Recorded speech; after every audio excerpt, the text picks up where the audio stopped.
Crise oblige, le discount investit aussi les comptoirs.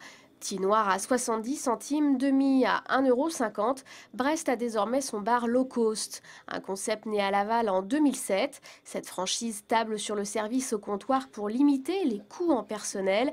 Mais le nerf de la guerre, ce sont les stocks. En fait, le principe, c'est d'acheter des gros volumes en fait, et de ne pas passer par des établissements type France Boisson, enfin les distributeurs, pour éviter d'avoir pour avoir le moins de marge possible en fait, quoi. Moins de marge, donc prix plus bas. L'équation est simple. Peut-on en dire autant de la consommation d'alcool, en particulier chez les jeunes clients? Enfin, on aurait pris un demi dans un autre bar, là, on a pris une pinte. C'est vrai que ça incite à consommer de l'alcool. Enfin, ça incite. Et sur la question, les cafetiers du port ont la réponse frileuse. À la bouteille, à la mer, l'accueil est plutôt bienveillant.